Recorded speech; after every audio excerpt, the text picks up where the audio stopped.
Good morning everyone. कैसे उम्मीद करते हैं आप लोग बहुत अच्छे होंगे और आप लोगों की तैयारी भी बहुत अच्छी चल रही होगी। तो इससे पहले मैंने जो वीडियो बनाया था, 2 वीडियो बनाए हैं मैंने, उसमें संज्ञा के प्रकार और संज्ञा के भेद को मैंने अच्छे तरीके से समझा दिया। ठीक है, जिन बच्चे को संज्ञा में प्रॉब्लम है तो वो वीडियो जाके देख ले। ठीक है, और मैं आप लोगों से एक क्वेश्चन करने वाली हूँ।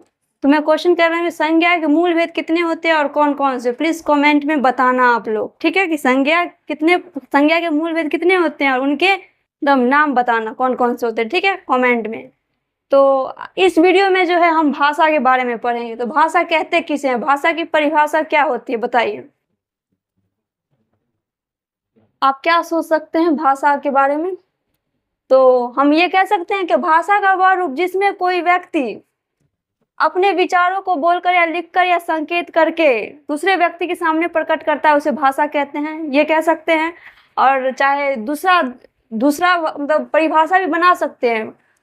भाषा भाषा का वह साधन जिसमें कोई व्यक्ति शुद्ध पढ़ना लिखना और बोलना जानता है, उसे भाषा कहते हैं। ठीक है, तो ये भी हो सकता है, लेकिन सबसे सटीक तरीका आप ये परिभाषा का यूज करना। ठीक है, भाषा का वह रूप जिसमें कोई व्यक्ति अपने विचारों को बोलकर या लिखकर या संकेत करके दूसरे व्यक्ति के सामने प्रकट करता है, उसे भाषा कहते हैं। ठीक है, तो भाषा क्लियर है। अब चलते हैं भाषा के प्रकार पे। तो भाषा के प्रकार कितने होते हैं? बहुत विद्यार्थी लोग बोलेंगे 2 होते हैं, लेकिन नहीं, सांकेतिक भाषा को अलग से शामिल किया गया। ठीक है, तो इसीलिए भाषा 3 प्रकार के होते हैं। तो मैं लिख देती हूँ, भाषा कितने प्रकार के होते हैं? 3 प्रकार के, 3 प्रकार के होते हैं। अब बात यहाँ पे ये करेंगे कि भाषा 3 प्रकार के होते हैं, लेकिन कौन कौन से होते हैं। तो एक होता है लिखित भाषा, एक होता है मौखिक भाषा और तीसरा होता है सांकेतिक भाषा। तो एक होते हैं सांकेतिक भाषा। ठीक है, तो 3 भाषा होते हैं। तो सबसे पहले भाषा मैं लिख देती हूँ ना, पहला तो होता है लिखित भाषा, लिखित भाषा। दूसरा क्या होगा? मौखिक भाषा,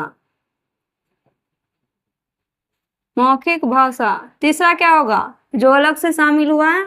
सांकेतिक भाषा। ठीक है, तो यहाँ तक क्लियर है। तो अब ये तीनों के बारे में हम लोग बारी बारी से जानेंगे। ठीक है, तो सबसे पहले तो जानेंगे लिखित भाषा के बारे में। लिखित भाषा, तो लिखित भाषा किसे कहेंगे? लिखित भाषा उसे कहेंगे, सबसे आसान तरीका में बता रहे हैं। ठीक है, जिस भाषा को लिखकर प्रकट किया जाए उसे लिखित भाषा कहेंगे। ठीक है, चाहिए भी कह सकते हैं भाषा का वह रूप जिसमें कोई व्यक्ति कोई भी भाषा को लिखकर प्रकट करता है तो उसे लिखित भाषा कहते हैं। ठीक है, अच्छा ये भी लिख, जिस भाषा को लिखकर प्रकट किया जाए, सबसे इजी तरीका यही है। जिस भाषा को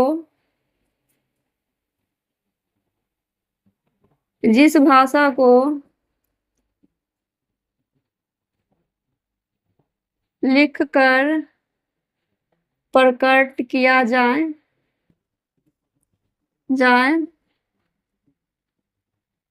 उसे क्या कहेंगे? लिखित भाषा।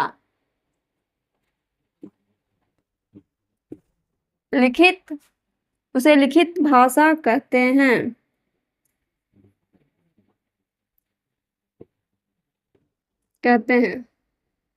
जैसे में आप क्या लिख सकते हो? एक बात बताइए, कहानी को भी तो लिखकर प्रकट किया जाता है ना, कविता को भी लिखकर प्रकट किया जाता है। तो कहानी, कविता और समाचार पत्र, उसमें भी तो लिखकर प्रकट किया जाता है। तो समाचार पत्र भी इसका एग्जाम्पल हो जाएगा। ठीक है, तो मैं एग्जाम्पल भी लिख देती हूँ, समाचार पत्र, सॉरी साथियों, समाचार पत्र। और क्या होगा? कहानी इत्यादि। बहुत सारे उदाहरण हो सकते हैं, आप लोग सोच लेना। ठीक है, दूसरा क्या होगा? मौखिक भाषा।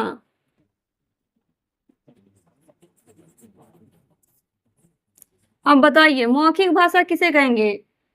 जिस भाषा में कोई व्यक्ति भाषा को बोलकर, यानी कि इसमें लिखकर होता था, इसमें बोलकर प्रकट करेंगे।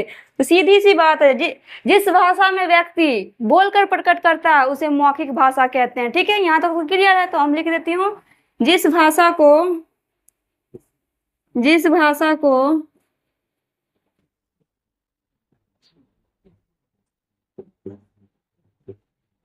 बोलकर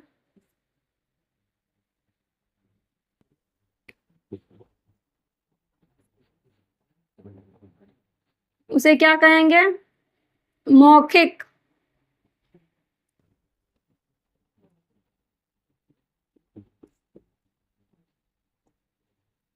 ठीक है, जिस भाषा को हम लोग बोलकर प्रकट करते हैं उसे मौखिक भाषा कहते हैं। ठीक है, यहाँ तक क्लियर है? अब मौखिक भाषा का एग्जाम्पल क्या हो सकता है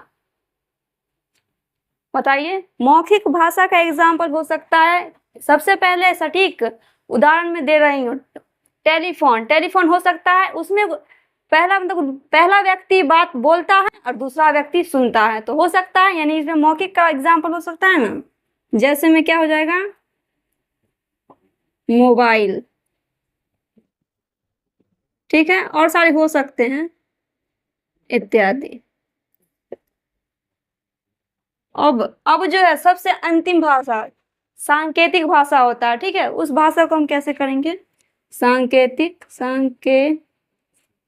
भाषा। सांकेतिक भाषा किसे कहेंगे? तो सांकेतिक भाषा उसे कहेंगे जिसमें कोई व्यक्ति संकेत करके या इशारा करके भाषा को प्रकट करता है, उसे सांकेतिक भाषा कहेंगे। ठीक है, जिस भाषा को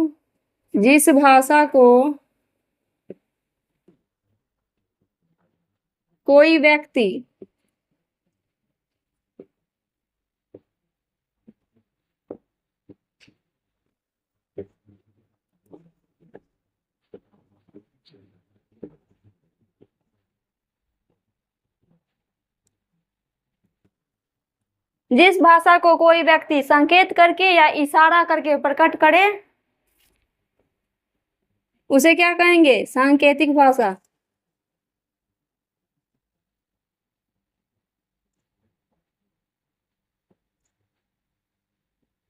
सांकेतिक भाषा कहते हैं। तो आप बताइए सांकेतिक भाषा का उदाहरण क्या होगा? जैसे में क्या होगा बताइए?